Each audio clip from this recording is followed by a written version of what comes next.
आदाब नाजरीन, डीडी उर्दू के इस खास प्रोग्राम हेलो डॉक्टर में मैं रतिका मेहरा आप सभी का इस्तकबाल करती हूँ। हेलो डॉक्टर में आज हम सेलिब्रेट कर रहे हैं वर्ल्ड होम्योपैथी डे, जो कि हर साल 10 अप्रैल को मनाया जाता है। और कहते हैं कि किसी भी बीमारी को अगर जड़ से ख़त्म करना हो तो होम्योपैथी का दामन थाम लो, क्योंकि होम्योपैथी में इलाज जो है ना, वो कड़वी दवाइयों की जगह मीठी मीठी दवाइयों से होता है। और अगर बच्चों की बात करें तो होम्योपैथी मेडिसिन तो उनकी फेवरेट है। अगर होम्योपैथी मेडिसिन को हम आसानी से समझें तो इसका ये मतलब है कि कम खुराक में किसी भी मर्ज़ को जड़ से ख़त्म करना। तो नाजरीन, अगर आप भी होम्योपैथी ट्रीटमेंट के बारे में जानना चाहते हैं तो हमारे स्क्रीन पर दिए गए टोल फ्री नंबर पर कॉल कर सकते हैं और हमारे एक्सपर्ट से अपने सवालात पूछ सकते हैं। लेकिन उससे पहले आइए देखते हैं ये स्पेशल रिपोर्ट।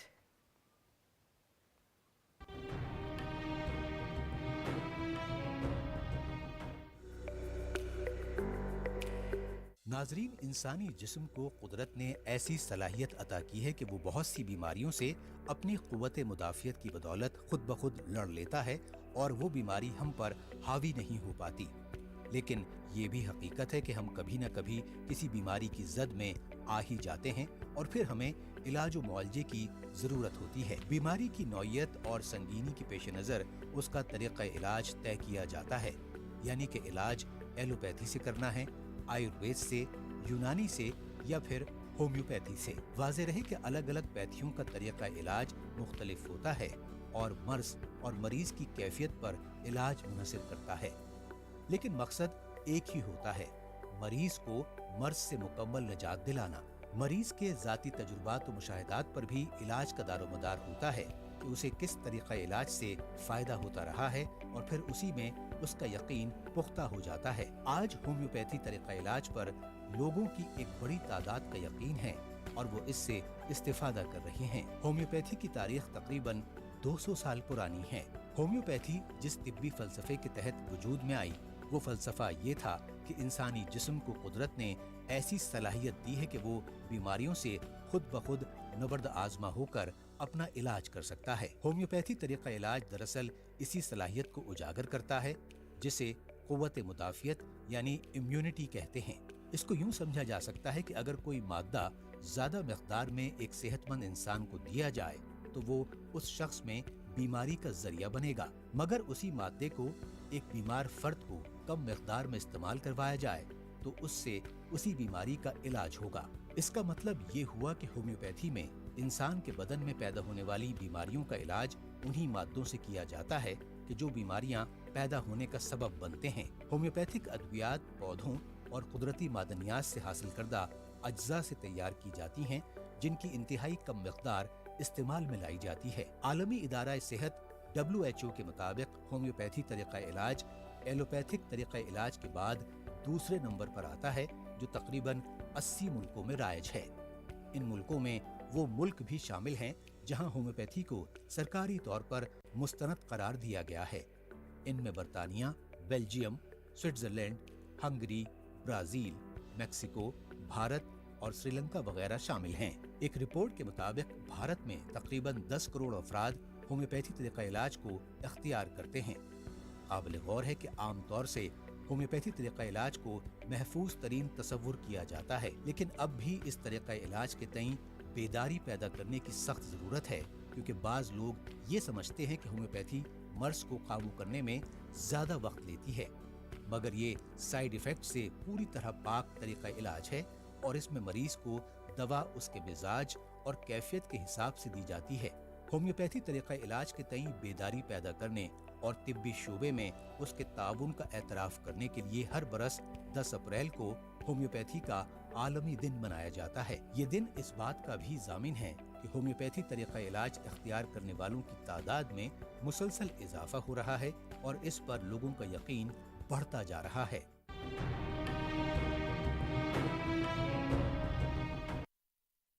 आज की पेशकश में हम जानेंगे कि होम्योपैथी मेडिसिन की क्या खासियत है, इसे इस्तेमाल करने का सही तरीका क्या है, इसको इस्तेमाल करते हुए क्या क्या परहेज़ हमें करने चाहिए और किस तरह ये किसी भी मर्ज़ को ठीक करने में हमारी मदद करता है। तो इन्हीं सभी मौज़ूआत पर आज गुफ्तगू करने के लिए हमारे साथ हैं होम्योपैथी डॉक्टर्स का एक स्पेशल पैनल। तो आइए आपका उनसे तारुफ़ कराते हैं। हमारे साथ हैं doctor Virendra Sharma, deputy director homoeopathy government of Delhi से। आपका इस्तकबाल है सर। हमारे साथ है doctor A.K. Arun, vice president board of homoeopathy system of medicine government of Delhi से।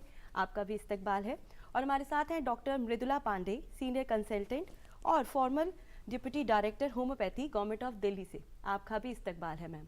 तो प्रोग्राम की शुरुआत हम करेंगे कि अभी कुछ समय पहले ही होम्योपैथी डे जो है वो गुजरा है, तो मैं आप तीनों से जानना चाहूँगी कि होम्योपैथी को आप किस तरह से आप उसकी अहमियत को देखते हैं। तो सबसे पहले डॉक्टर वीरेंद्र शर्मा, आप क्या कहेंगे? नाजरीन, सबसे पहले तो मैं विश्व होम्योपैथिक दिवस पर आप सबको शुभकामनाएं। हर वर्ष 10 अप्रैल को विश्व होम्योपैथिक दिवस पूरे विश्व में मनाया जाता है और ये 10 अप्रैल का जो दिन है वो हमारे जो होम्योपैथी के जनक doctor Christian Friedrich Samuel Hahnemann, जिनका जन्म जर्मनी में हुआ, उन्होंने इस सिस्टम को आज़ाद किया। इसलिए उनके नाम पर, उनके जन्मदिन के नाम पर ही ये विश्व होम्योपैथिक दिवस रखा गया है।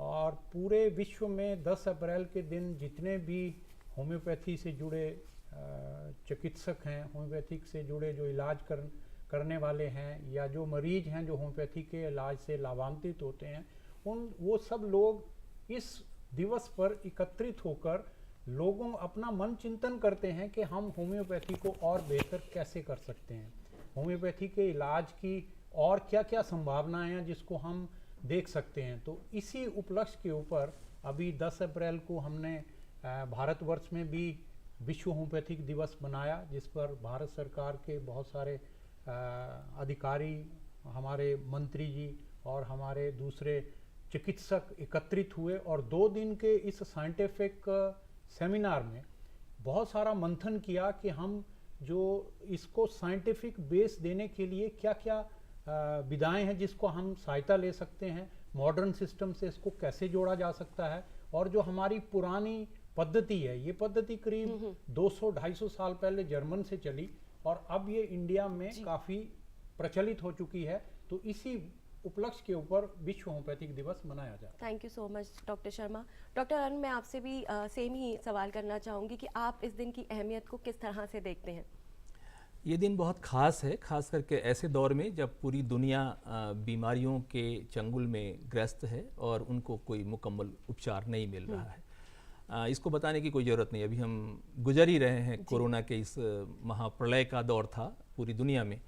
और ऐसे में हमने देखा कि दवाओं के बावजूद तमाम इंतजामात जो थे अस्पतालों में, चिकित्सकों की, सबकी व्यस्तता के बावजूद भी बहुत बड़े पैमाने पर लोगों की जानें गई जी। लेकिन आपको ये जानकर हैरानी होगी, बल्कि पूरी दुनिया इस बात से सुकून महसूस करेगी कि होम्योपैथी की दवा का जहाँ जहाँ इस्तेमाल हुआ है वहाँ वहाँ हम लोगों ने बहुत सारी जानों को बचाया है। दिल्ली में हम लोगों ने एक रिसर्च किया, हमारे डिप्टी डायरेक्टर यहाँ हैं, उनकी भी सदारत थी इसमें, और हम लोगों ने देखा कि करीब 10 लाख लोगों को हम लोगों ने बीमार होने से बचाया, यानी कि उनको संक्रमण से दूर रखा, और अगर वो संक्रमित हो भी गए तो बहुत कम समय में उनको हम लोगों ने संक्रमण से बाहर भी निकाला। इसकी क्लिनिकल जांच हुई है। तो आप कह सकते हैं कि पूरी दुनिया में इस दिन की अहमियत इसलिए है कि ये मर्ज जैसे जैसे बढ़ता जा रहा है, लोग परेशान होते जा रहे हैं, वैसे में उनको एक सुकून के रूप में, उनको एक इलाज के रूप में बहुत ही कम कीमत पे उपलब्ध एक बहुत बड़ी चिकित्सा पद्धति मिली है। इसलिए ये दिन बहुत अहमियत है जी। Thank you so much sir. Ma'am, मैं आपसे भी जानना चाहूँगी कि आपने अपने जीवन का इतने सारे साल आपने होम्योपैथी में गुजारे हैं, तो आप इसको कैसे देखती हैं? मैं तो यही कहना चाहूँगी कि 10 अप्रैल को तो हम ये विश्व होम्योपैथिक दिवस के रूप में इसको मनाते हैं जो ये भी गुजरा है जी। लेकिन हर होम्योपैथिक चिकित्सक को वो दिन तो सेलिब्रेट करना ही चाहिए जी। लेकिन पूरे वर्ष भर हम सभी लोगों को जो कोशिश करनी है कि जैसा कि आपने अपने इंट्रोडक्शन में कहा कि होम्योपैथी जड़ से निकाल फेंकती है, हाँ जी। तो होम्योपैथिक दवाएं किस तरह से सक्षम हैं, किस तरह से वो इलाज कर सकती हैं, और इस पद्धति को हर घर घर तक, हर व्यक्ति तक इसको पहुंचाना हमारा यही उद्देश्य होना चाहिए। तो हम विश्व होम्योपैथिक दिवस को पूरे साल भर, वर्ष भर इसी तरह से सेलिब्रेट करेंगे कि हम अपनी चिकित्सा को हर व्यक्ति तक आसान तरीके से पहुंचा सकें। बहुत अच्छा, well said ma'am, thank you so much. So doctor Virendra Sharma, मैं आपसे जानना चाहूँगी कि डॉक्टर सैमुअल हैनीमैन, जिनको फादर ऑफ होम्योपैथी भी कहा जाता है, तो आपको क्या लगता है कि इस पैथी को इन्वेंट करने में उनकी क्या सोच रही होगी और उनका क्या कंट्रीब्यूशन रहा? देखिए, डॉक्टर सैमुअल हैनीमैन एक एलोपैथिक चिकित्सक थे। ओके। उन्होंने एलोपैथिक में एमडी प्राप्त की, पर उस टाइम पर, ये 1770 के आसपास की बात है, 1770 से लेकर 1780 तक जी। जब उन्होंने जर्मन में अपनी प्रैक्टिस शुरू की तो उनको ये लगा कि लोगों को बजाय कि हम बीमारी के आराम देने के, उल्टा उनको तकलीफ दे रहे हैं। जैसे मान लो किसी को अगर फोड़ा फुंसी हो गया तो वहाँ पर वो गर्म सिक्का लगा दिया जाता था, या किसी को अगर खून में दिक्कत आ गई तो उसका खून निकाल दिया जाता था, या जोंक आदि का प्रयोग किया जाता था। तो उस टाइम पर जो ट्रीटमेंट था बड़ा पेनफुल था। तो उन्होंने सोचा कि मैं एक चिकित्सक के रूप में अगर किसी मरीज को आराम नहीं दे सकता हूं तो मेरी चिकित्सा प्रणाली का कोई किसी को फायदा नहीं है। तो इस पर उन्होंने चिंतन शुरू किया और उन्होंने अपनी जो प्रैक्टिस थी उसको छोड़ दिया। ओके। प्रैक्टिस छोड़ने के बाद वो, देखिए, कई सारी भाषाओं के वो ज्ञाता थे, उनको बहुत सारी भाषाएं आती थी, और उन्होंने मतलब अनुवाद शुरू कर दिया। बहुत सारी जो पिछला लिटरेचर था मेडिकल से संबंधित, उसमें अनुवाद करना शुरू कर दिया। तो अनुवाद करते करते उन्होंने एक दवा के बीच में पाया कि कुनीन एक ऐसी दवा है कि अगर वो किसी स्वस्थ व्यक्ति को दी जाए तो वो मलेरिया जैसे लक्षण उस व्यक्ति में पैदा कर सकती है। पर वही अगर कुनीन उस व्यक्ति, पीड़ित व्यक्ति को दी जाए जिसके अंदर मलेरिया जैसे लक्षण है, तो उसको वो ठीक कर सकती है। तो उसका प्रयोग उन्होंने अपने ही शरीर पर कर लिया, और जैसे जैसे वो लेते गए तो उनको पता लगा कि उनको जो मलेरिया जैसे लक्षण थे वो उनके शरीर में पैदा हो गए। फिर उन्होंने उसको आगे जाकर बहुत सारी, करीब उन्होंने अपने जीवन काल में 44 से 50 के बीच में दवाइयाँ खुद के ऊपर प्रयोग की हैं, और उन्होंने फिर एक सिस्टम दे दिया जिसका नाम रखा गया होम्योपैथी। होम्यो मीन सिमिलर और pathos mean suffering, mean to say similar से उस सफरिंग को ठीक करना। तो इसी से उन्होंने इस सिद्धांत को लेकर, सिमलिया सिमलिबस कुरेंचर के सिद्धांत को लेकर एक सिस्टम आजाद किया और उसका नाम रखा होम्योपैथी। और इसको 1790 में उन्होंने पूरे विश्व को ये बता दिया कि ये सिस्टम एक आदमी की जो बीमारियां हैं उनको ठीक कर सकता है, और बड़े पेनलेस तरीके से उस मरीज को ये आराम दवाइयाँ दे सकती हैं। तो तभी से ये सिस्टम जो है वो जर्मन से चला, और आज पूरे भारतवर्ष में ये सिस्टम, पूरी दुनिया में भारत एक होम्योपैथी में विश्व गुरु बन गया है, क्योंकि इस सिस्टम की बहुत सारे हमारे मेडिकल कॉलेजेस हो गए हैं। हमारे करीब 3 लाख चिकित्सक भारत में होम्योपैथी की चिकित्सा कर रहे हैं। 250 मेडिकल कॉलेजेस हमारे पास बन चुके हैं, जिसमें सरकारी भी हैं, अर्ध सरकारी भी हैं। और विश्व लेवल पर भी अभी भारत में एक WHO जो वर्ल्ड हेल्थ ऑर्गेनाइजेशन है, वो एक ट्रेडिशनल सेंटर का उद्घाटन कर रही है। अभी 19 तारीख को उद्घाटन हो जाएगा। तो पूरे विश्व में ट्रेडिशनल मेडिसिन के लिए WHO ने भी भारत को माना है, जिसमें सभी चिकित्सा पद्धतियां, आयुर्वेद, यूनानी, होम्योपैथी, सिद्धा, सभी के बारे में WHO ने जो लीडरशिप है वो भारतवर्ष को दी है। Thank you so much sir, आपने बहुत ही इंपॉर्टेंट इन्फॉर्मेशन बताई, और साथ साथ ये भी हमें बताया कि होम्यो प्लस पैथी को हम किस तरह से समझ सकते हैं। तो सर, जैसे कि सर ने बताया इन्वेस्टिगेशन के बारे में कि होम्योपैथी में किस तरह, तो हर एक जो भी पैथी होती है उसको जब भी मार्केट में एक इन्वेस्टिगेशन की जाती है किसी भी इंसान के ऊपर उसको यूज़ करने से पहले, तो होम्योपैथी किस तरह से उसका किस तरह से एक्सपेरिमेंट किया जाता है कि ये पता चले कि ये दवाइयाँ सेफ़ हैं? होम्योपैथी तो और भी ज़्यादा वैज्ञानिक है, क्योंकि आमतौर पर जो मॉडर्न मेडिसिन है जिसको एलोपैथी कहते हैं, उसमें जो परीक्षण है वो लोअर एनिमल्स पे होता है। और मुझे लगता है कि प्राइमरी और फाइनल उनका जो है वो लोअर एनिमल्स पे ही है। लेकिन होम्योपैथी में तो हेल्दी ह्यूमन बींग्स पर फाइनल प्रूविंग होती है। पहले उसकी टॉक्सिसिटी देखते हैं, टॉक्सिसिटी के बाद जब वो सेफ जोन में आता है तो उन दवाओं को हेल्दी ह्यूमन बींग्स पर प्रूव करते हैं। डॉक्टर साहब ने बताया कि सिमिलिया सिमिलिबस क्यूरेंटर का जो सिद्धांत है, यानी कि जो दवा रोग पैदा कर सकती है क्रूड फॉर्म में, वही दवा सूक्ष्म रूप में रोग को ठीक कर सकती है। और सिर्फ ठीक नहीं कर सकती है, जड़ से ठीक कर सकती है और अस्थायी रूप से ठीक कर सकती है। तो ये जो होम्योपैथी की खासियत है, ये दुनिया को जानने की ज़रूरत है। और मैं कह सकता हूँ कि सिर्फ सुपरफिशियल डिजीजेज नहीं, जैसे एक्जिमा है या स्किन डिजीजेज हैं या अस्थमा है या आप कह सकते हैं डायरिया है, एक्यूट डिजीजेज जितने भी हैं, उसकी तो बात ही छोड़ दीजिए, वो तो एकदम तुरंत लाभ देता है। अभी किसी को पेट में दर्द है और उसको अगर अच्छी दवा मिल जाए तो 1 घंटा भी नहीं लगेगा, कुछ मिनट में उनको आराम आएगा। अरे वाह। हमारा स्कोप तो वहां तक चला गया है कि जेनेटिक डिजीजेज है, जैसे मोटर न्यूरॉन डिजीजेज हैं, बहुत सारे जेनेटिक डिजीजेज हैं। आजकल आप देखेंगे कि बच्चे जन्म से ही कई तरह के रोगों के साथ दुनिया में आ रहे हैं। वैसे केसेस में होम्योपैथी से बढ़िया मैनेजमेंट कहीं नहीं है। तो मुझे लगता है कि होम्योपैथी की जो ये खासियत है, जिसको कि आप एक विशेष बात कहेंगे, उसको दुनिया पहचान रही है और बहुत कोशिश करने के बाद भी इसको अब दबा नहीं सकती। होम्योपैथी इतनी तेजी से उभर रही है और मुझे लगता है लोगों की ज़रूरत है। और भारत जैसे मुल्क में जहां बड़े पैमाने पे लोग बहुत खर्च नहीं कर सकते उपचार के लिए, वहां पर कम खर्च में बहुत बेहतरीन चिकित्सा अस्थायी रूप से दे सकती है, तो वो होम्योपैथी दे सकती है। जी, आपकी से काफ़ी अच्छी इन्फॉर्मेशन और काफ़ी क्लियर हो रहा है हमें होम्योपैथी का कंसेप्ट। तो मैम, मैं आपसे जानना चाहूँगी कि क्या ये जो होम्योपैथी मेडिसिन है, क्या हर रोग के ऊपर इसका इलाज हो सकता है? हर रोग में ये कारगर है? देखिए, जो भी कोई व्यक्ति है, रोगी जो व्यक्ति है, उसके ऊपर कोई भी रोग आ सकता है और वो जब चिकित्सक के पास जाता है, अक्सर ये देखा गया है कि होम्योपैथिक चिकित्सक के पास जो रोगी आते हैं ना, सब तरफ से सब इलाज करवा के, एलोपैथिक, आयुर्वेदिक, जहाँ जहाँ उनको जो मिलता है इलाज करा के फिर होम्योपैथ के पास आते हैं। मैं आपको ये कहना चाहूँगी कि होम्योपैथी को हमें फर्स्ट लाइन ऑफ ट्रीटमेंट के रूप में देखना चाहिए कि अगर रोगी को कुछ भी रोग हुआ, सब रोगों में तो सिंपल डायरिया जैसे हमने कहा, माफ कीजिएगा, 1 मिनट आपको मैं यहीं पे रोकना चाहूँगी। कॉलर है हमारे साथ, जुड़ना चाहते हैं। हेलो हेलो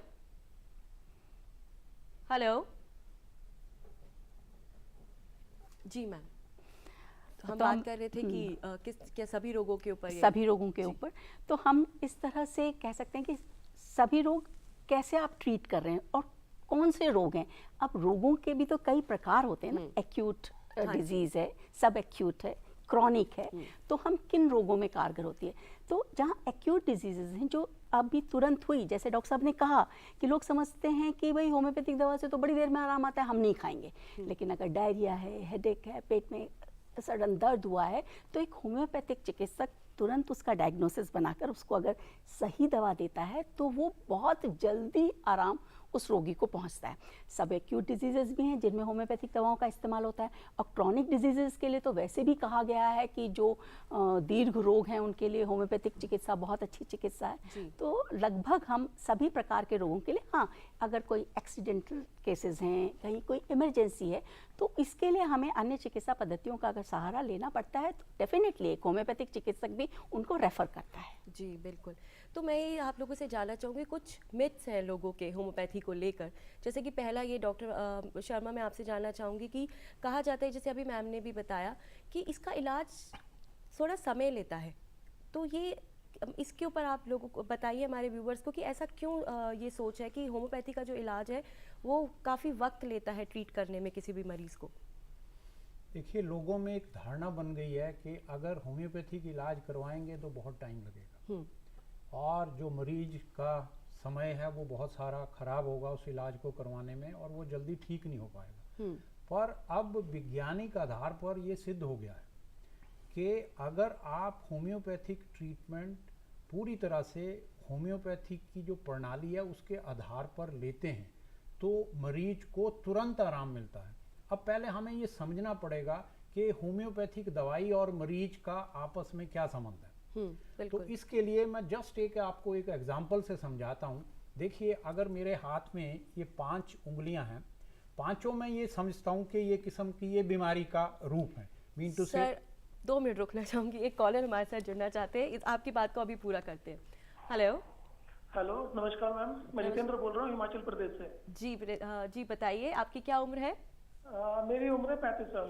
35 साल। अपना सवाल पूछिए। मैम, मेरा सवाल था डॉक्टर साहब से कि जैसे मैं एक होम्योपैथी की दवाई ले रहा हूँ एलर्जी के लिए, अगर मुझे दूसरी कोई बीमारी है तो क्या मैं दूसरी बीमारी के लिए भी क्या होम्योपैथी दवाई ले सकता हूँ, और ले सकता हूँ तो कितने अंतराल के बाद उसका रहेगा? बहुत ही अच्छा सवाल आपने पूछा है, आप क्या कहना चाहेंगे इस पे? देखिए, आपको मैं अभी यही समझाने वाला था कि होम्योपैथी के में जो दवाई का सिलेक्शन होता है वो कैसे होता है। आप जरा सा समझिए, आपको एलर्जी भी समझ आ जाएगी और अगर दूसरी बीमारी है तब भी पता चल जाएगा। देखिए, ये जो मैं 5 उंगलियों की बात कर रहा हूँ, आपने बताया कि मेरे को एलर्जी है तो एक अंग ये हो गया, उसके बाद आपको पेट की दिक्कत हुई तो दूसरे लक्षण इसमें आ गए, उसके साथ ही आपने बताया कि मेरे को सिर दर्द होता है, उसके साथ ही आपने बताया कि मेरे को पाँव में भी दर्द होता है, उसके साथ ही आपने बताया कि मेरे को नींद नहीं आती है। तो ये 5 डिफरेंट डायग्नोसिस हो गए सिर्फ साइंस के लिए, पर होम्योपैथी के लिए ये एक ही मरीज है, ये एक ही शरीर में सारे लक्षण हुए हैं, एलर्जी भी उसी में है, सिर दर्द भी उसी में है। तो अब मैं क्या करूंगा, मैं इन 5 उंगलियों को इसी तरह की एक दवाई ढूंढूंगा जो इन 5 में फिट हो जाएगी और वो दवाई इस बीमारी से स्ट्रोंगर होगी, इसलिए ये बीमारी खत्म हो जाएगी। तो आप मतलब ये कहना चाह रहे हैं सर कि जो 5 बीमारियां आपने बताई, शरीर एक है तो उसमें एक ही दवाई से आपकी जितनी भी समस्याएं हैं, जैसे आपने कहा मेरे को एलर्जी है, तो एलर्जी की हिस्ट्री के साथ साथ अगर दूसरी भी कोई बीमारी है तो उसी चिकित्सक से जहां आप इलाज करवा रहे हैं उसी से संपर्क कीजिए और उनको कहिए कि सर मेरे को साथ में ये बीमारी भी है, तो आपको वो एक एग्रीगेट मेडिसिन देंगे जिससे वो आपकी बीमारी कवर हो जाएगी। बिल्कुल ठीक। दरअसल मैं इंटरवीन करूं, वैसे सर की बात को ही आगे बढ़ाता हूं। दरअसल हमने बहुत भ्रांतियां पाल रखी है, चिकित्सा के क्षेत्र में भी बहुत सारी भ्रांति है कि एक शरीर के अलग अलग सिस्टम अपने आप में यूनिट नहीं है, वो अपने आप में इंडिपेंडेंट हैं। ऐसा कुछ नहीं है, सब कोऑर्डिनेटेड है। आप अगर एक अंग को बाहर कर देंगे, दूसरे अंग से उसका कोई ताल्लुकात नहीं रखेंगे तो वो काम ही नहीं करेगा, हीलिंग भी नहीं होगी। दरअसल जो एक कॉन्सेप्ट लोगों के दिमाग में बैठ गया है, न जाने कैसे बैठा, कि हार्ट का अलग होता होगा काम, इसका फंक्शंस जरूर अलग हैं लेकिन सबका कोऑर्डिनेशन है, बिना कोऑर्डिनेशन के ये काम हो नहीं सकता। होम्योपैथी की जो सबसे बेहतरीन बात है कि होम्योपैथी पूरे शरीर को एक यूनिट मानती है और पूरे शरीर के अंदर जितनी भी गड़बड़ियां, जैसे आप खाना खाते हैं, मैं एक बहुत ही लेमन एग्जांपल दे रहा हूँ, हम क्या हार्ट के लिए अलग खाना खाते हैं, किडनी के लिए अलग खाना खाते हैं? हमने तो एक ही बार खाना खाया ना, और उससे जो एनर्जी है वही सभी ऑर्गन को डिस्ट्रीब्यूट हो जाती है। तो वैसे ही एक दवा आप दे दीजिए, अगर वो दवा मुकम्मल दवा है, पूरे शरीर की दवा है, तो वो दवा सभी अंगों को जाके काम करेगी। और यही डॉक्टर साहब समझाना चाहते हैं और हम लोग भी यही बताना चाहते हैं पूरे अवाम को कि आप एक अच्छे डॉक्टर की तलाश करिए और अपने शरीर के सर से पांव तक के सारे रोग उनके सामने रख दीजिए और डॉक्टर साहब उन सबको सम अप करके आपके पर्सनालिटी के आधार पर, अच्छा पर्सनालिटी में हम लोग सिर्फ फिजिकल सिम्टम नहीं लेते हैं, हम लोग मेंटल सिम्टम भी लेते हैं, इमोशनल सिम्टम भी लेते हैं, आपका स्पिरिचुअल सिम्टम भी लेते हैं। आपके पूरे व्यक्तित्व को समझकर अगर कोई दवा दी जाएगी तो फिर कैसे आपकी एलर्जी बचेगी? इन्वेस्टिगेशंस की बात हम अभी आपसे आगे करेंगे। मैं अपने दूसरे मिथ की बात आपसे करना चाहूँगी, वो ये है कि ये कहा जाता है कि जब भी होम्योपैथी मेडिसिन हम लेते हैं तो हमें परहेज करना पड़ता है उस दवाइयों को लेने के वक्त पे, मतलब प्याज लहसुन छोड़ना पड़ता है या और भी किसी तरह के परहेज, तो ये कितना ठीक है? रतिका जी, आप हमारे दर्शकों को डराइए मत, कोई परहेज नहीं करना पड़ता है, ऐसी कोई परहेज की बात नहीं। देखिए, परहेज किन चीजों से करवाते हैं? जो चीज वर्जित है सामान्य जीवन में, जैसे हम अल्कोहल बंद करा देते हैं जी, तो ये तो कराना ही चाहिए, वैसे भी लोगों को नहीं लेना चाहिए। तंबाकू बंद करा देते हैं, तंबाकू नहीं लेना चाहिए। कोई बहुत नशा करता है, उसको रोक देते हैं। लोगों में ये मिथ गया है कि प्याज लहसुन भी बंद हो जाता है, ऐसा कुछ नहीं है। हाँ, एक नोट ऑफ काउशन ये है कि प्याज से भी दवा बनती है, इंटरेस्टिंग बात यह है। लहसुन से होम्योपैथी की दवा बनती है, हींग से दवा बनती है, अदरक से दवा बनती है। अब मान लीजिए कि अदरक से बनी दवा किसी व्यक्ति को हम दे रहे हैं और उसके रोग में वो उसका एक एंटीडोटल रिलेशन है, वो उसका प्रतिकूलात्मक कोई असर होने वाला है, तो वहां पर हम सिर्फ उस मरीज में मना कर देते हैं कि भाई आपको अदरक से बचना है, आपको प्याज से। सबके लिए कुछ भी नहीं है, आप आराम से दवा के आधा घंटा पहले और आधा घंटा बाद तक का परहेज करिए, बाकी ऐश कीजिए। आप होम्योपैथी से बढ़िया तो कोई दवाई नहीं हो सकती। बहुत अच्छी सलाह आपने दी है, thank you so much. Doctor Mridula, मैं आपसे ये जानना चाहूँगी कि इसमें कहते हैं मीठी मीठी दवाइयाँ खानी चाहिए, तो अगर किसी को ऑलरेडी अगर डायबिटिक है, अगर शुगर की प्रॉब्लम है, तो फिर उनके लिए मीठी मीठी दवाइयाँ सेफ़ है लेनी? देखिए, जब आप ये होम्योपैथिक दवा, वो मीठी गोलियां होम्योपैथिक दवा नहीं है, वो होम्योपैथिक दवा को देने का एक माध्यम है। हाँ, दवा वो होती है जो हमारा, जब हम दवा को पोटेंटाइज करते हैं, उसकी शक्ति को बढ़ाते हैं, तो वो अल्कोहल में बनती है, उनका बेस अल्कोहल रहता है, उसमें वो हमारी दवा होती है। दवा हमारी लिक्विड फॉर्म में ही होती है। फिर उसको हम मीठी गोलियों के ज़रिए देते हैं ताकि रोगी आसानी से उसको ले सके, तभी बच्चे लोग इसको बहुत पसंद करते हैं। लेकिन जहाँ पर आपने कहा कि अगर पेशेंट डायबिटिक है तो इसका मात्र 2 ग्लोब्यूल से 4 ग्लोब्यूल तक की एक मात्रा दी जाती है, और वो ग्लोब्यूल्स भी चीनी से नहीं बनते हैं, वो अलग तरीके से प्रिपेयर किए जाते हैं। वो बकरी के दूध से वे निकाल के उससे वो ग्लोब्यूल्स बनते हैं। उसमें शुगर की मात्रा बहुत ही कम होती है, अगर कोई 2 से 4 ले रहा है तो उसका शुगर नहीं बढ़ेगा।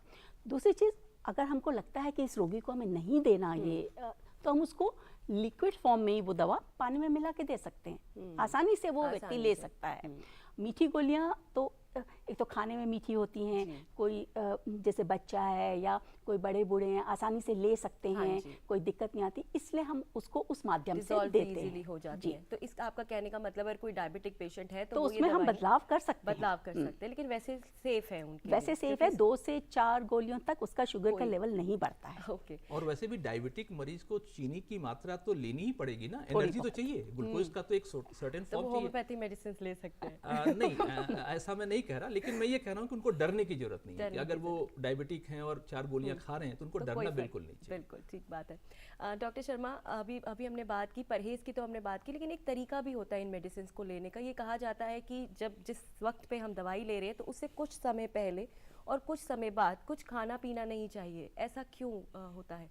देखिए, जो होम्योपैथिक दवाई है, ये जैसे हम मटेरियल फॉर्म में लेते हैं, ये दवाई मटेरियल फॉर्म में नहीं होती है, दवाई डायनेमिक फॉर्म में होती है, और इसकी जो एब्जॉर्प्शन है वो जीभ के द्वारा ही हो जाएगी। पेट में जाने का बहुत कम बकवा होता है, जब जैसे ही हम मुंह में डालते हैं वहीं से ये अब्जॉर्ब हो जाती है। Okay. और इसका जो न्यूरो ट्रांसमिशन है वो मुंह से ही शुरू हो जाता है, जीभ से ही शुरू हो जाता है। तो हम ये यूजुअली साइंस ये मानती है कि अगर कहीं खुशबूदार जगह पर कोई दवाई रख दी जाए या खुशबूदार जगह के पास कोई दवाई हो तो वो न्यूट्रल हो सकती है।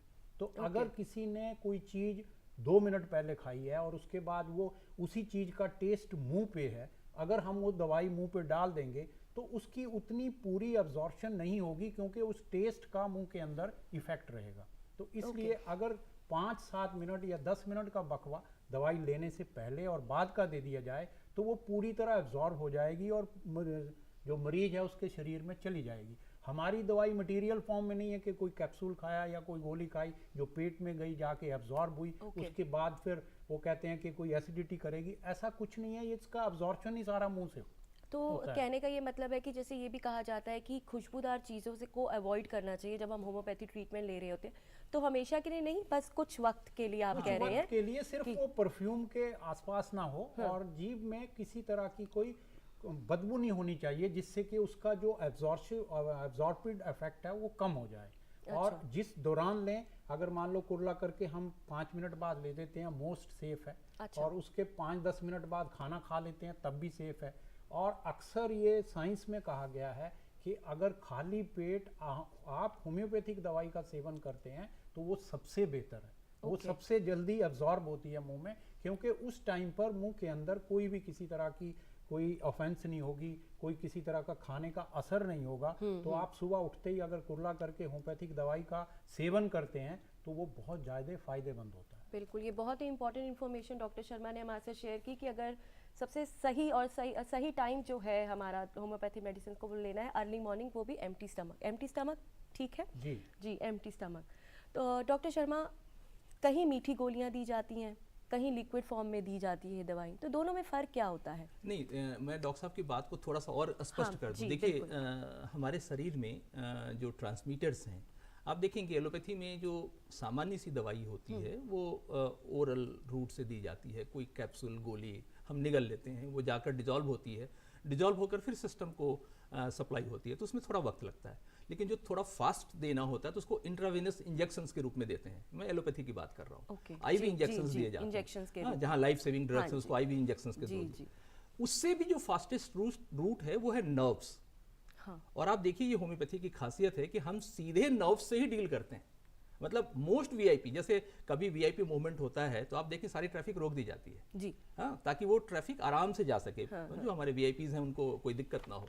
वैसे ही होम्योपैथी में डॉक्टर साहब ने जो बताया कि हम 10-15-20 मिनट का जो गैप रखते हैं, टंग को क्लीन क्यों रखते हैं, क्योंकि वो दवा तुरंत इमीडिएट ब्रेन में पहुंच जाए और ब्रेन एक मैसेज के रूप में, कोडेड मैसेज के रूप में उसको रिसीव करती है, क्योंकि जो दवा दी गई है वो वेल प्रूफ्ड मेडिसिन है, उसकी इन्फॉर्मेशंस आपके डॉक्टर के पास पहले से आई हुई है और आपने एक मरीज ने जो जानकारी दी उसके आधार पर उस दवा की जानकारी को मिलाकर डॉक्टर ने जो दवा सेलेक्ट की है, जिसको रेमेडी कहते हैं, well selected medicine for particular patient is remedy in homeopathy. बिल्कुल। और ये कॉन्सेप्ट सिर्फ और सिर्फ होम्योपैथी में है। उसके लिए अगर हमने दवा को इतने बेहतरीन तरीके से एक ड्रॉप उसके टंग पे दिया तो आप यकीन माने विद इन 9 सेकेंड दवा काम करना शुरू कर देती है। अरे वाह, इतना फास्टेस्ट सिस्टम को इतना स्लो बता दिया, ये तो बहुत नाइंसाफी है होम्योपैथी के साथ। बिल्कुल ठीक। तो मैं अपने सवाल पे आपसे फिर से दोहराना चाहूँगी कि मीठी गोलियाँ और लिक्विड फॉर्म में जो मेडिसिन होती हैं, इनमें क्या फ़र्क होता है? अभी मृदुला जी ने बताया कि एक्चुअली दवा जो है, देखिए दवा तो सूक्ष्म रूप में है, हर दवा के अंदर एक एक्टिव प्रिंसिपल होता है। एक्टिव प्रिंसिपल का मतलब सत्य होता है। जैसे 10 किलो दूध से हमने कुछ दही बनाई और उस दही से को मत के हमने मक्खन निकाल लिया और तो वो मक्खन सत्य हो गया। वो मुश्किल से 10 किलो में मुश्किल से 1 किलो मक्खन निकलेगा आपका, और उसको जलाएंगे घी तो शायद 400-500 ग्राम घी बनेगा। तो इस तरह से आप उस पूरे मटेरियल को आपने सूक्ष्म रूप में कन्वर्ट कर लिया। सर मैं आपको यहीं पे रोकना चाहूँगी, एक कॉलर जुड़ना चाहते हैं। हेलो। या हेलो मैम। जी, आपका नाम? जी मैम प्राची बोल रही हूँ। जी प्राची, आपका इस्तकबाल है हमारे प्रोग्राम में। आपकी उम्र क्या है और अपना सवाल पूछिए। जी, मुझे ये पूछना है बेसिकली अपने फादर के लिए कि होम्योपैथी जैसे कि बहुत स्लो वर्क करता है, तो क्या जैसे बड़े प्रॉब्लम्स होते हैं, न्यूरो का ट्रीटमेंट हो या थायराइड का हो, इन सब को हम लोग क्योर कर सकते हैं इसके थ्रू, होम्योपैथी के थ्रू, या नहीं सिर्फ एलोपैथी ही इम्पोर्टेंट रहेगी? बहुत अच्छा सवाल आपने किया है। बिल्कुल कर सकते हैं, बिल्कुल कर सकते हैं। देखिए आपको सबसे पहले एक अच्छे चिकित्सक की ज़रूरत पड़ेगी। चिकित्सक आपके पूरे रोग का विश्लेषण करेंगे, उसको एनालाइज करेंगे। सबसे पहली ज़रूरत होती है उस रोग की वजह को जानना, क्योंकि बिना किसी वजह के रोग होता नहीं।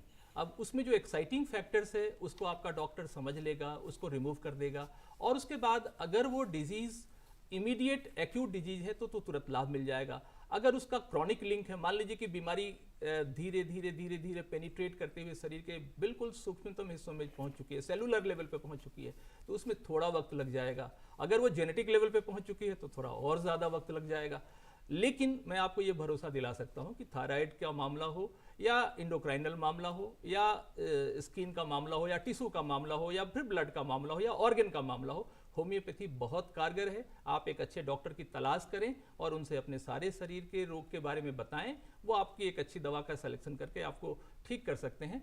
वक्त अलग अलग रोगों के हिसाब से लगता है। जैसे मैं एक उदाहरण देता हूँ, ट्यूबरकुलोसिस का किसी को अगर संक्रमण हो गया तो एलोपैथी की दवा कितने समय खानी पड़ती है? 2 दिन में तो ठीक नहीं होता है, 9 महीने खानी पड़ती है। और अगर MDR TB है तो 18 महीने भी खानी पड़ सकती है और ज़्यादा खानी पड़ सकती है। तो वैसे ही हर रोग की अपनी मियाद होती है। मलेरिया का अपना मियाद है, टाइफाइड का अपना मियाद है। अभी देखिए कोरोना गुजरा है तो कम से कम 15-20 दिन तक आपको हॉस्पिटल में रहना पड़ा होगा।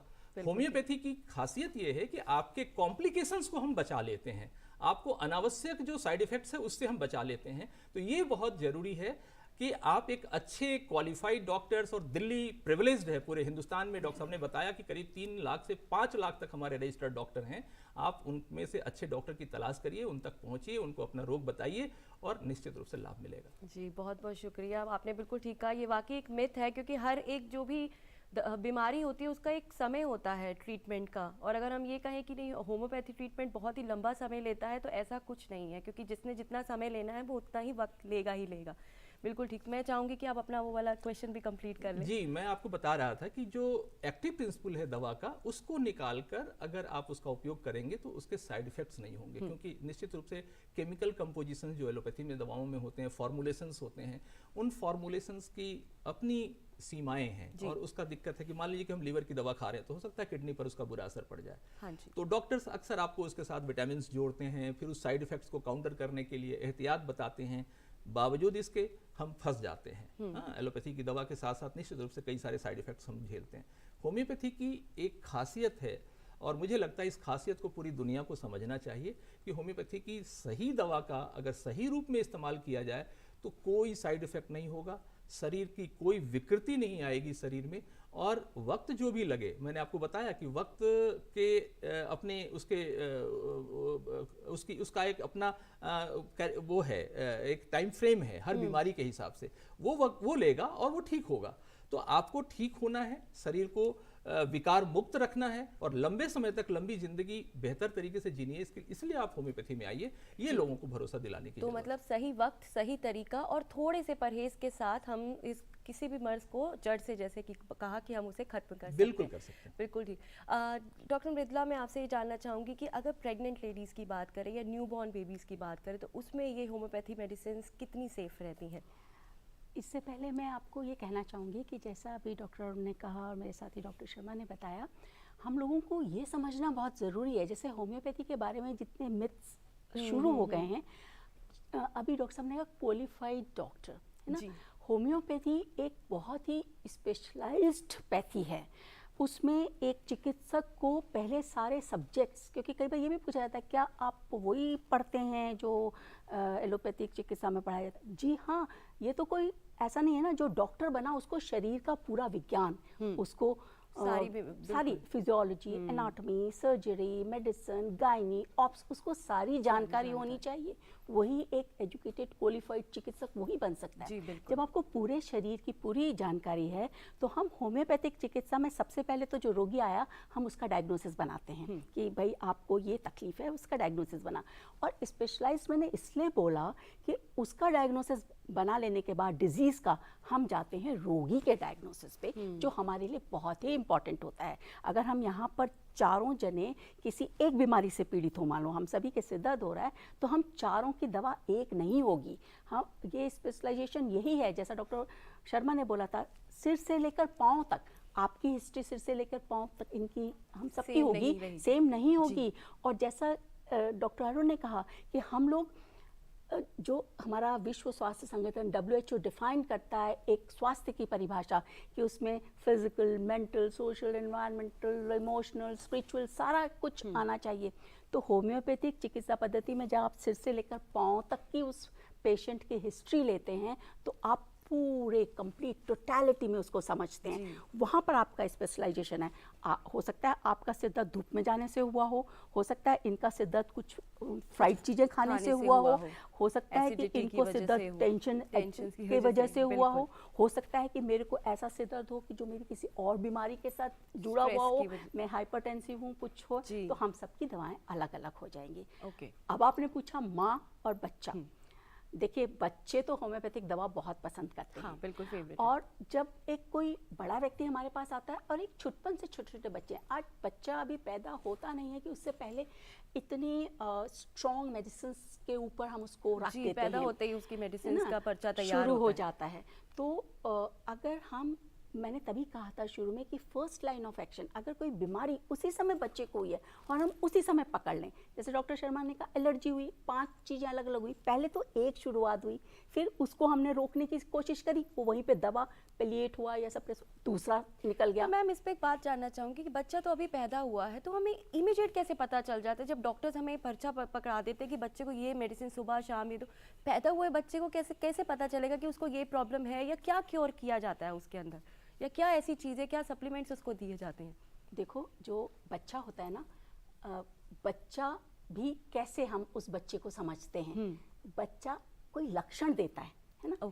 बच्चा अगर रो रहा है तो सबसे पहले फिजिशियन ये नहीं कि ना कि रो रहा है, ज़्यादा चिल्ला रहा है तो ऐसी दवाई दे दो जिससे इसका चिल्लाना बंद कर जाए। नहीं, हमें पहले ये ढूंढना है कि बच्चा किस कारण से रो रहा है। पहले तो उसके कपड़े ही आप देखोगे, कोई बटन वटन कुछ उसको चुभ तो नहीं रहा, उसका बिस्तर चेक करोगे। उसके बाद आप देखोगे उसके शरीर में, अक्सर कहा जाता है बच्चे को तेल मालिश करो, माँ इतना तेल लगा देती है, उस बच्चे के छोटे छोटे दाने, इतनी गर्मी है, उसको सही ढंग से, बच्चा तो उछलता है, नहला नहीं पाती, इतने सारे बदन दानों से भरा हुआ होता है, तो वो बच्चे को खुजली लग रही है, बेचैनी हो रही है, टाइट कपड़े पहना दिए, बाजार से नए खरीदे कपड़े उसको तुरंत पहना दिए, ना उनको साफ किया जाता है, जबकि कपड़ों में कितना केमिकल लगा होता है। तो हमको बच्चे के अंदर कोई सूती हल्का कपड़ा, अब बच्चे को सर्दियां नहीं भी है, इतना लपेट देंगे, सिर पाँव से पूरा उसको लपेट देंगे, बच्चे को उतने ही टेम्परेचर जितना हम फील कर रहे हैं उतना ही बच्चा करता है, तो उसको बहुत एक्स्ट्रा लपेटने की जरूरत नहीं होती। तो एक जो क्वालिफाइड चिकित्सक होगा वो उस बच्चे में ये सारी चीजें ढूंढ लेगा कि क्यों इस बच्चे को हुआ। अब ये तो चॉइस है कि पेरेंट्स, हम भी आज अपनी पद्धति के बारे में इतनी बातचीत कर रहे हैं, ये तो हर माता पिता जिनका वो बच्चा है वो सोचे कि वो अपने बच्चे को हमेशा के लिए बड़ी बड़ी बीमारियों से बचाना चाहते हैं, तो तुरंत हम उसको कौन से ट्रीटमेंट में रखें। जैसे जो हम लोग होम्योपैथ्स हैं, हम लोगों के बच्चे बहुत कम मात्रा में, जब बहुत ज़रूरत पड़ती होगी तभी कभी कोई बच्चे को एंटीबायोटिक देते होंगे, नहीं तो हमारी वो होम्योपैथिक दवाओं से ही बच्चा ठीक हो जाता है। इसमें एक छोटी सी चीज़ आपसे और ऐड करना चाहूँगी, मैं चाहूँगी इस छोटे में इसका ही जवाब दीजिए मुझे कि जैसे कोई भी कहते हैं किसी भी मेडिसिन का ओवरडोज लेना उसके लिए हार्मफुल रहता है, तो अभी मीठी मीठी दवाइयाँ होती हैं बच्चों की, जैसे हम बात कर रहे हैं तो बच्चों को बहुत पसंद होती है, तो डॉक्टर ने कहा कि 4 गोली लेनी है। अगर बाई चांस बच्चा उसमें से 8 गोली या 10 गोली खा लेता है या चुपचाप खा लेता है, तो क्या कहीं साइड इफेक्ट तो नहीं करती? देखिए, दवा दवा है, दवा को दवा के तरीके से ही खाएं। होम्योपैथिक में हम ज़रूर कहते हैं कि साइड इफ़ेक्ट्स नहीं होते, गंभीर साइड इफ़ेक्ट्स नहीं होते, लेकिन वही दवा अगर कोई ज़्यादा लंबे समय तक अपनी मर्जी से, जैसे डॉक्टर ने एक बार लिखी, अपनी मर्जी से वो खाता रहे उस दवाई को, वो उसके अंदर वही दुष्प्रभाव पैदा कर देगी। जिस बीमारी के लक्षण लेकर हमने उसको दवाई दी है, वही लक्षण उभरने लगेंगे, उसको उसका इफेक्ट होगा। यही कारण है कि किसी क्वालिफाइड चिकित्सक के पास आप जाएं जो आपकी बात को समझे और फिर आपको दवा दे। और बच्चे का देखिए, अगर 4 गोली हमने लिखा है और बच्चा उसमें से, पहले तो पेरेंट्स को इस बात का ध्यान रखना चाहिए कि अगर एलोपैथिक की दवाइयां हैं तो वो कितना सोच समझ के एक देनी है कि उसमें से डॉक्टर एक लिखता देते आदि हैं या खुद ही चौथाई करते हैं, तो होम्योपैथिक दवा क्यों 4 की 8 दी तो जाए? मतलब आपका ये कहने का मतलब मैं समझूं कि जैसे हम एलोपैथी में दवाइयों का ध्यान देकर बच्चे को खिलाते हैं, इसी तरह से हमें होम्योपैथी में भी उतना ही ध्यान रखना चाहिए। ज़्यादा से ज़्यादा हम ये कर सकते हैं कि अगर बच्चा हमारे पास आता है और वो ललचाता है तो उसकी माँ को ना, जिसमें मैंने बोला ये तो माध्यम है, हम खाली गोलियों की शीशी पकड़ा सकते हैं कि जब ज़रूरत हो तो इसमें से दे दो। लेकिन उसका खतरा है उसका खतरा है कि अगर बच्चे को आपकी दवा कहीं मिल गई तो पूरा खा जाएगा। तो इसलिए होम्योपैथी की दवा को दवा की तरह बताना चाहिए और उनको टॉफी अलग से दे दीजिए, लेकिन दवा मत दीजिए। थैंक यू सो मच आप सभी का। मैं चाहती हूँ कि एक छोटा छोटा मैसेज जो है आप हमारे व्यूवर्स से शेयर करें। तो सबसे पहले डॉक्टर शर्मा, आप क्या कहना चाहेंगे? देखिए, मैं आवाम से यही रिक्वेस्ट करना चाहूँगा कि सेल्फ मेडिकेशन कभी मत कीजिए। लोग ये समझते हैं कि होम्योपैथिक ओवर द काउंटर जाके मैंने ये ले ली, मैंने ये ले ली। होम्योपैथिक दवा में भी बहुत सारी स्ट्रेंथ है। हमारे यहाँ लोअर से लेके लास्ट तक सभी मेडिसिन अवेलेबल हैं। लोग क्या करते हैं कि दवाई का नाम सुन लेते हैं और उसको ये नहीं देखते कि किस पावर में खाना है, 6 में खाना है, 30 में खाना है, 200 में खाना है, 1000 में खाना है, 1000 का मेडिसिन का कितना ड्यूरेशन होगा, ये सारा साइंटिफिक है। और आप अक्सर क्या करते हो कि 2, 4, 6, 10, मैंने तो कई बार 20 दवाइयों को मिला के लोगों को खाते देखा है। तो ऐसे में वो होम्योपैथी रह ही नहीं जाती।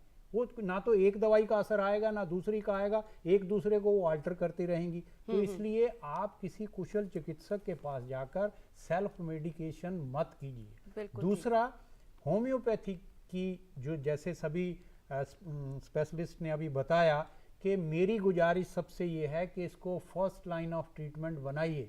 अगर आपको सर्दी, नज़ला, जुकाम, फीवर, स्लाइट कोई ऐसी परेशानी है, उसके लिए हॉस्पिटल जाने की ज़रूरत, बड़े हॉस्पिटलों में जाने की ज़रूरत नहीं है, वहाँ लाइन में लगने की ज़रूरत नहीं है। बजाय कि आप एक और वहाँ से बीमारी लेके आएँ, आप किसी होम्योपैथी कुशल चिकित्सक के पास जाकर उन छोटी छोटी बीमारियों का आप इलाज उनसे करवा सकते हैं, बजाय कि उसको कॉम्प्लिकेट किया जाए या दूसरे रोगों के साथ उसको मिक्स किया जाए। तो इसी मैसेज के साथ मैं सबसे रिक्वेस्ट करता हूँ कि आप होम्योपैथी को first line of treatment in primary health बनाइए। Thank you so much doctor Sharma. मैं आपसे चाहूँगी छोटे से में आप एक मैसेज इम्पोर्टेंट शेयर कीजिए। मेरा मैसेज यही है कि होम्योपैथी दुनिया के स्तर पर गंभीर से गंभीर रोगों को ठीक करने की कुव्वत रखती है।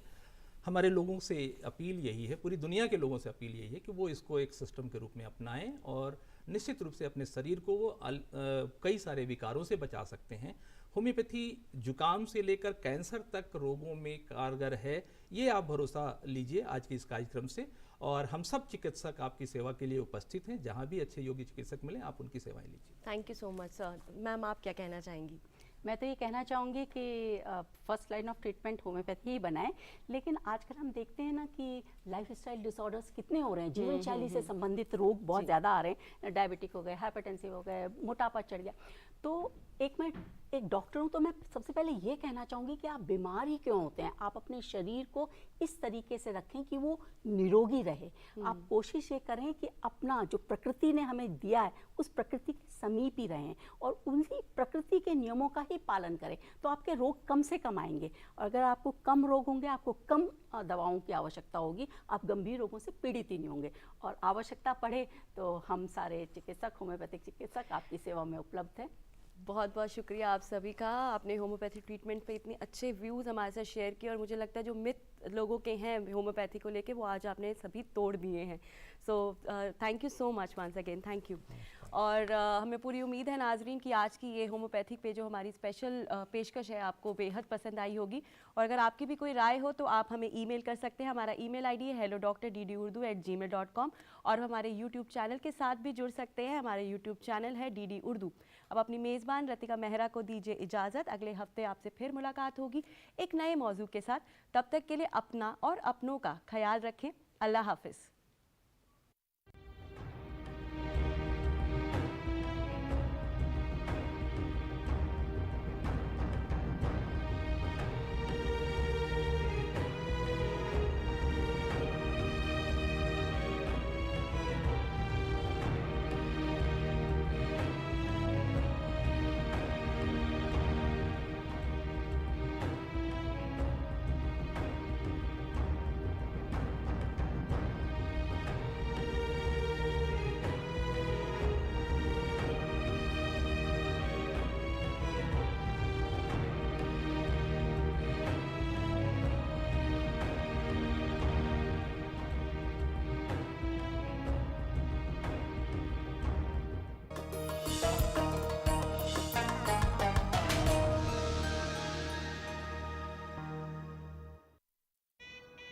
हनीमून के लिए कहाँ जाना है? कहाँ जाना है मैडम?